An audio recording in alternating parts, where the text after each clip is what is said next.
Hi YouTube, welcome to my journey to motherhood. Um, I've been watching several different people on YouTube since 2011, probably 2010, even before I started doing IVF. I started watching and just trying to get a little insight on IVF and the whole process, and even a little encouragement because it's very emotional. It's an emotional roller coaster.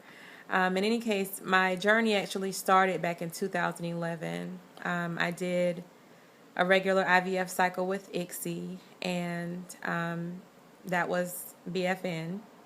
Um, After that cycle, when I came back in for my consultation, I was advised that I have an autoimmune issue, something called high natural killer cells. That's where your immune system is basically overly active, and your body basically sees the embryos as a foreign object and attacks it.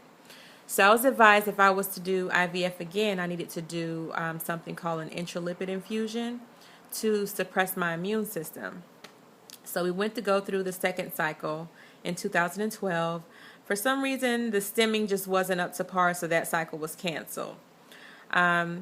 So we started again the following month, and that cycle was, well, stem-wise, that cycle was great. I produced 24 follicles. They fertilized, 24 follicles. 12 eggs were fertilized with ICSI. They kept 8. I used 2 during that cycle and froze 6 for the future. Needless to say, that cycle was BFN as well. My intralipid infusion was done too late. The intralipid infusion was given to me 45 minutes prior to the transfer.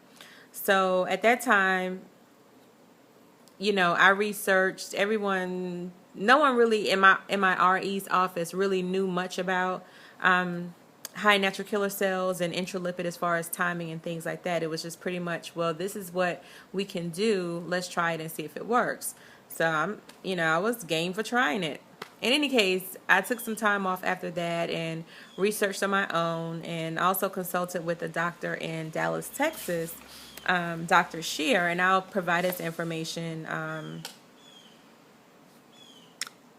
the in my description below. He's not my doctor because obviously I don't live in Dallas, Texas, but that's just someone that knows a lot about natural killer cells, and you can consult with him via Skype and even ask questions on the website, which is what I did.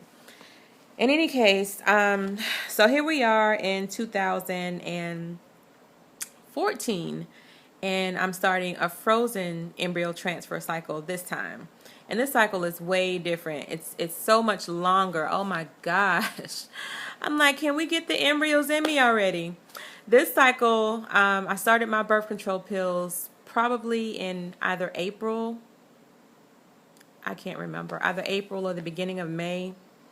Got off the birth control pills, had a cycle, started using patches. And I was actually using 1 patch per day, and then I increased to 2, and at this point I'm at 5 patches per day. And the patches are to help my lining thicken. They want to run a lot of tests and try a lot of things before they actually do the real cycle. So I'm kind of going through like a mock cycle with kind of prepping my body with progesterone and estrogen and all the rest of the stuff that I need. In any case, these patches, I don't know if you can see that, but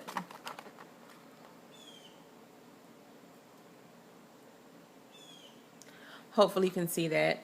Those are the patches that I'm taking now. I take 5. I'll put on 5 under my belly button and change them out every other day until they tell me to stop.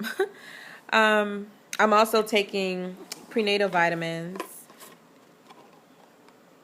Last time I was taking Prenate Elite, and this time I'm just taking this Prenate Doesn't give me any side effects. And the patches doesn't give me any side effects either. I feel a little emotional. Like, I don't know. I've just been a little irritable. But I think it's just the anticipation to start this new cycle. Like, really started. Forget this mock stuff that I'm going through. In any case, I went to the doctor on Monday to get blood work done. Also for them to look at the lining of my uterus, and that's when they told me to increase the patch from 4 patches every other day to 5. What else did we do? Oh, we also measured my midpoint so they know exactly where to put my embryos when they transfer them. And I'm taking baby aspirin, 1 aspirin per day, now through the cycle. I'm supposed to start my dreadful PIO shots on June 1st, which is on Sunday, this coming Sunday.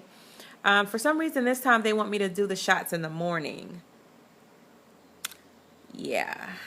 And I'm going to do it through June 5th. June 5th is when I go back in for my follow-up appointment. They're actually going to do an endometrial biopsy.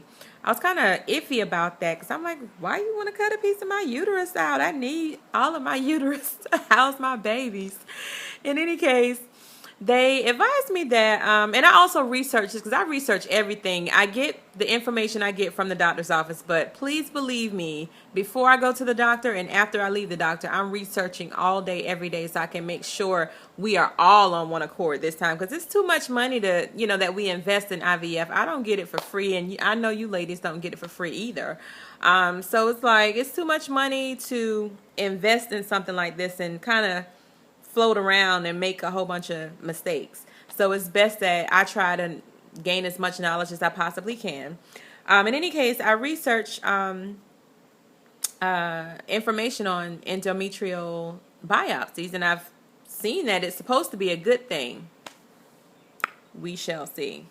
They said that it kind of lets them take a piece of your uterus out, small piece, to test the cells in the uterus and make sure everything is fine with your cells. And also that does something to your uterus to kind of trigger it to go into healing mode, where it would also help with implantation. So like I said, we shall see. But I'm going to do that on the 5th. So please believe I'll have my ibuprofen and pain medication on deck that morning before I go get that biopsy done. But I'll just upload as I get more information. I'm not, a big talker to not have anything to say. But as I get more information, I'll upload more videos, especially more information on intralipids and high killer cells. I think I've already said this, but this time the other doctor that I've been consulting in Dallas, Texas, said to do the intralipids 10 to 14 days in advance. And he's had numerous women that has had the same autoimmune issue, that has gotten pregnant and was able to sustain a healthy pregnancy with the intralipid being done 10 to 14 days in advance. So, hey, I'm willing to give it a try this time and see what happens. Ironically, I don't know if it's because I've gone through IVF so many times before. I'm anxious and I'm ready to get started, but I'm stressed out. But now it's like I'm so excited and I'm so, I don't know, I just have so much faith that, this IVF cycle is definitely going to work and I'm going to sustain a successful pregnancy and deliver healthy children. So I'm just excited. I'm anxious. I'm not nervous. And usually any other cycle I've been nervous, going crazy, but I'm just anxious and I'm excited and I'm just happy. And I just wanted to share this journey with you all because YouTube has been so helpful to me through my previous IVF journeys. And it's also comforting to know that what you're going through, other women are going through, and, kind of get insight on how they dealt with different situations or what they've learned, and kind of maybe you can apply it to whatever you're going through. So I don't know, I'm starting to ramble now, but in any case, I thank you so much for watching. Feel free to subscribe and I'll update you as the updates come. Have a great weekend. Bye.